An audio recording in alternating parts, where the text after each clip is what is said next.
E aí, pessoal? Beleza pura com todos vocês?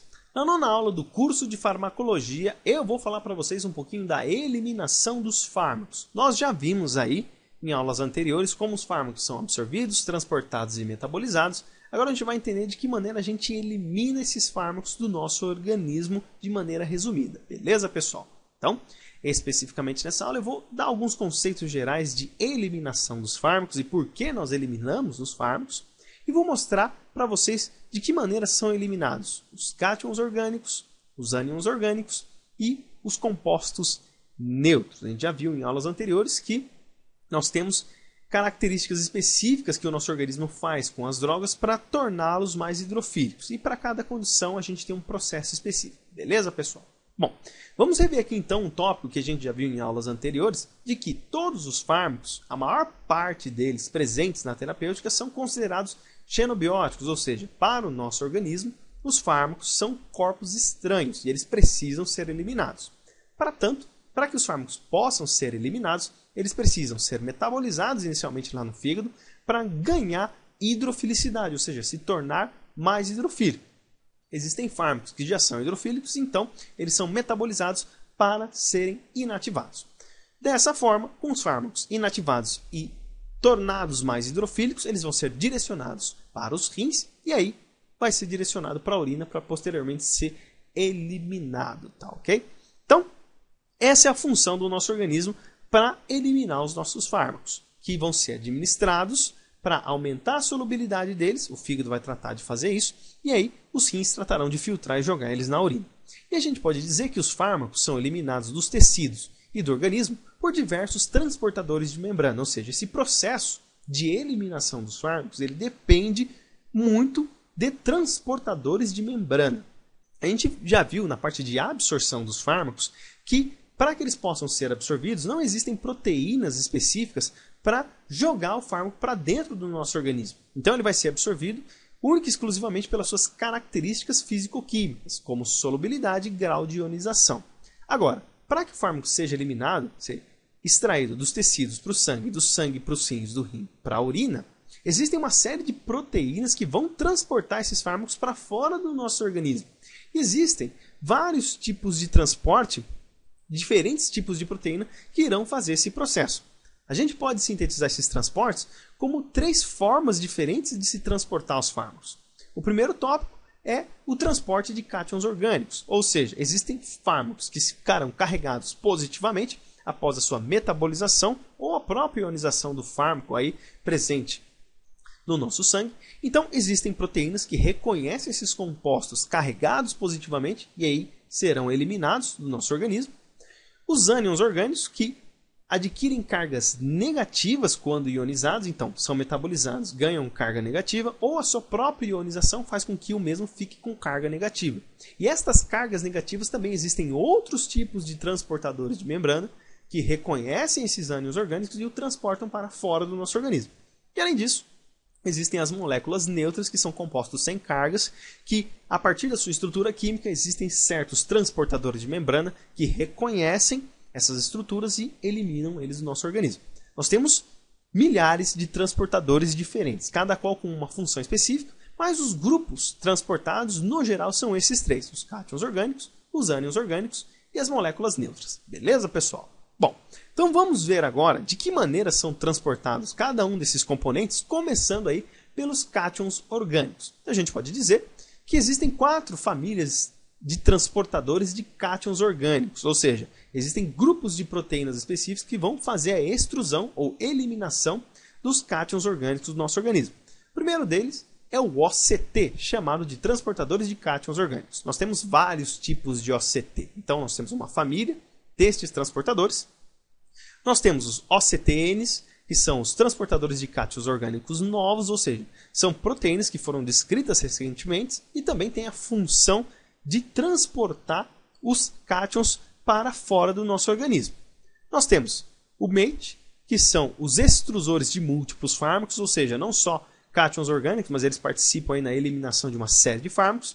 E temos também o MDR1, que é uma proteína de resistência a múltiplas drogas, ou seja, é uma proteína também que faz com que a velocidade de um fármaco para ser eliminado seja maior. Ela é ativada conforme a presença do fármaco e aí faz com que ele seja eliminado e diminua a sua concentração no nosso organismo. Beleza, pessoal? Bom, nós sabemos que a maior parte dos fármacos são eliminados nos rins. Os rins têm as unidades funcionais, que são os néfrons, e lá nos néfrons existem segmentos específicos aonde os fármacos serão eliminados.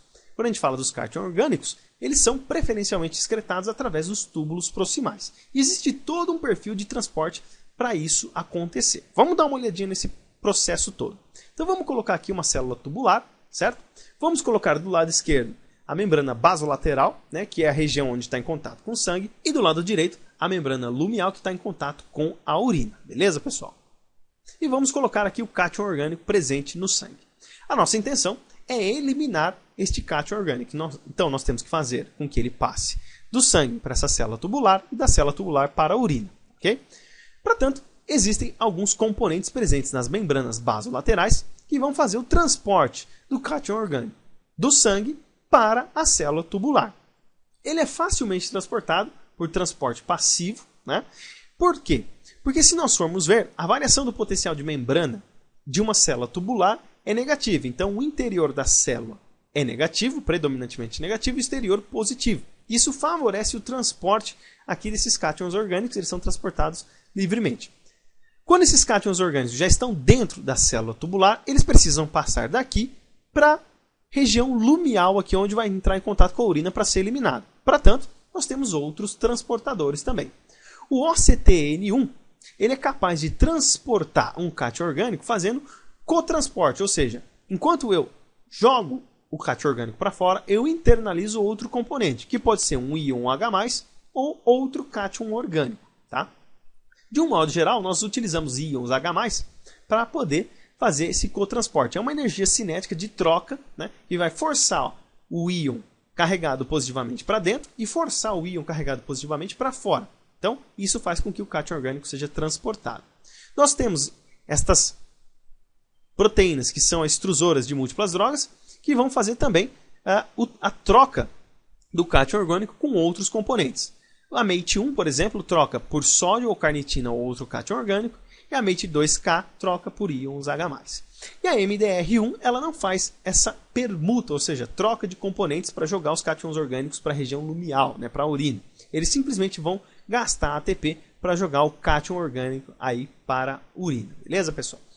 Isso é um resumo. Existem, claro, várias outras proteínas que vão fazer esse tipo de transporte. Mas, a grosso modo, esses transportadores são os principais transportadores que eliminam a maior parte dos cátions orgânicos aí presentes na terapêutica. Beleza, pessoal?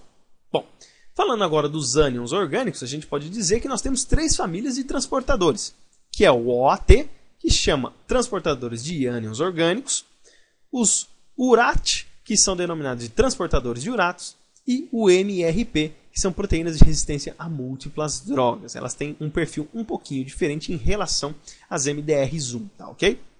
Bom, então a gente pode dizer que os ânions orgânicos também são preferencialmente excretados através dos túbulos proximais, tá ok?